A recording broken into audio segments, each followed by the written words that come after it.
Class.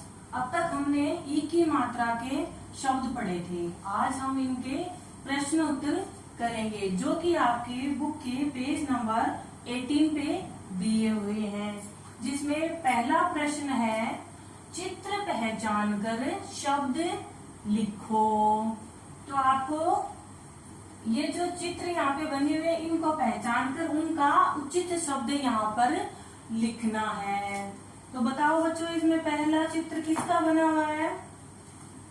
बिल्कुल बिल्कुल सही पहचाना आपने। पहला पिक्चर किसकी है? मछली की। मैं 6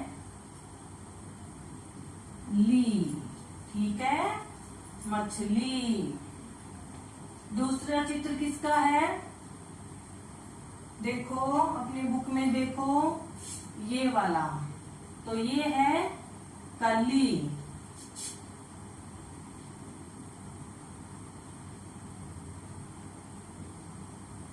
कली, पहले कली होती है और कली जब खिलती है तब फूल बनता है, ठीक है। और ये है जिसपे आपकी मम्मा घर पे कपड़े रखती है ना, अलमारी। क्या है ये? अलमारी। और ये है सीटी। ठीक है बच्चों, ये हमारा पहला प्रश्न कंप्लीट हो गया कि चित्र पहचान कर शब्द लिखो। पहला है मछली, दूसरा है कली, तीसरा है अलमारी और चौथा है सीटी। उसके बाद आता है प्रश्न नंबर 2।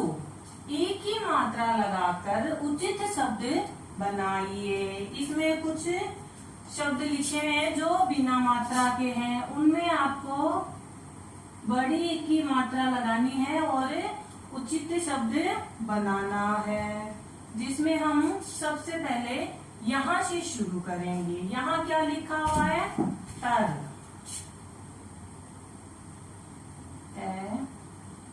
रे। और हमें मात्रा कौन सी लगानी है?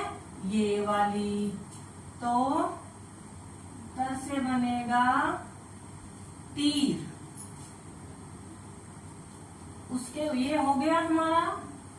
उसके बाद आता है खर। हम यहाँ लिखेंगे खे रे, खर। ई की मात्रा लगाएंगे तो खर से क्या बन जाएगा? खीर।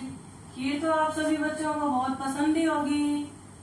उसके बाद आता है नंबर 3 पे नर। ये यहाँ लिखा नर। अब देखो इसमें ई की मात्रा कहाँ लगेगी? अगर री पे लगेगी तो नरी हो जाएगा, नरी कोई शब्द नहीं होता।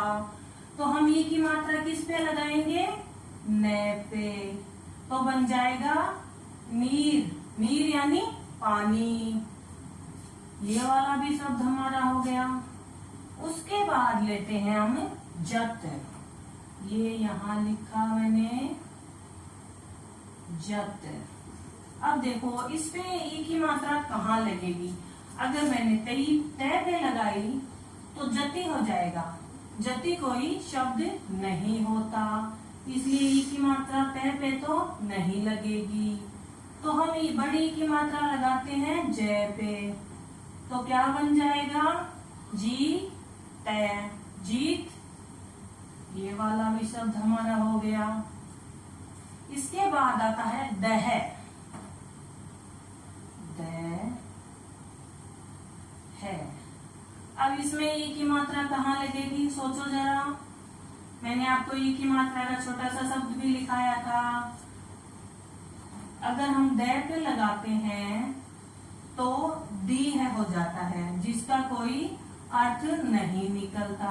तो इसका मतलब कि दह पे तो ई की मात्रा नहीं लगेगी।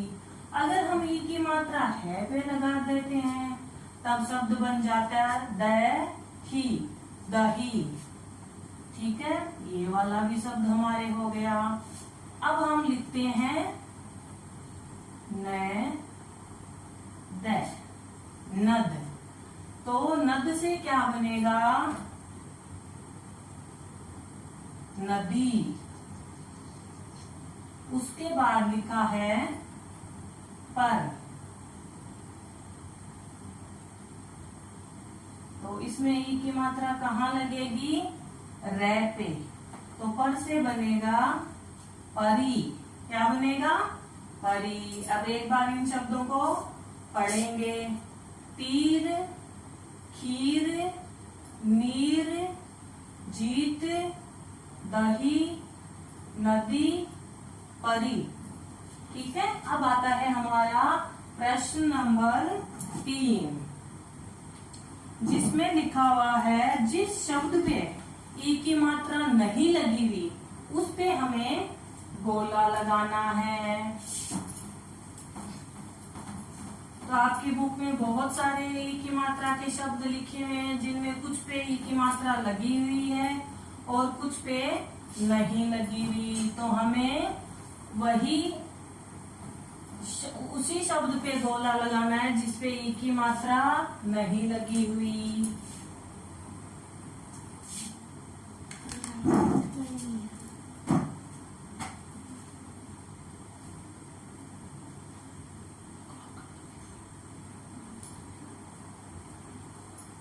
प्रश्न नंबर 3 है, जिस शब्द पे ई की मात्रा नहीं है उस शब्द पे गोला लगाइए। यानी हम कौन सी मात्रा पढ़ रहे हैं? बड़ी की। और इनमें से कुछ शब्द ऐसे हैं जिन पे छोटी ई की मात्रा लगी है, यानी बड़ी की मात्रा नहीं लगी। तो हमें उस शब्द पे गोला लगाना है जिस पे बड़ी ई की मात्रा नहीं लिखी। तो सबसे पहले हम इस लाइन से शुरू करते हैं। नीर। नीर पे लगी हुई है, ये सही है। उसके बाद है लकड़ी। लकड़ी भी सही है क्योंकि बड़ी की मात्रा लगी हुई है। फिर आता है गिलास। गिलास पे लगी हुई है छोटी ई की मात्रा, तो यानी इस पे हम गोला लगा देंगे। ठीक है। उसके बाद है दीपक। इसमें भी बड़ी ई की मात्रा है, ये भी सही है। फिर लिखा है मीठी। इस पे भी बड़ी ई की मात्रा है, ये भी सही है। उसके बाद लिखा है मछली। इस पे बड़ी की मात्रा है, तो ये भी सही है। उसके बाद लिखा हुआ है मिनट। तो मैं पे छोटी की मात्रा लगी है, तो इस पे हम क्या लगा देंगे? गोला। उसके बाद है शरीर। इस पे भी बड़ी की मात्रा लगी है। उसके बाद लिखा है कमीज। ये भी बड़ी की मात्रा का शब्द है। उसके बाद है रसीली। ये भी बड़ी की मात्रा का शब्द है। और फिर आता है नारियल। इस पे छोटी की मात्रा लगी हुई है, तो इस पे हम लगा देंगे गोला। उसके बाद है कमीज, जो कि बड़ी की मात्रा का शब्द है। फकीर, ये भी बड़ी की मात्रा का शब्द है। घड़ी, ये भी बड़ी की मात्रा का शब्द है। फिर लिखा है खिला। ये छोटी की मात्रा का शब्द है, इसलिए हमने इस पे गोला लगा दिया। अब लिखा है दादी।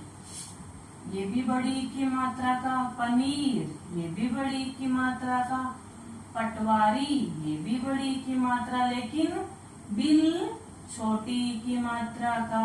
उसके बाद दही, ये भी बड़ी की मात्रा का शब्द है। ठीक है बच्चों, आज के लिए आपका होमवर्क ये रहेगा, आपके बुक नंबर पेज 17 पे एक कहानी लिखी हुई है, दीपावली।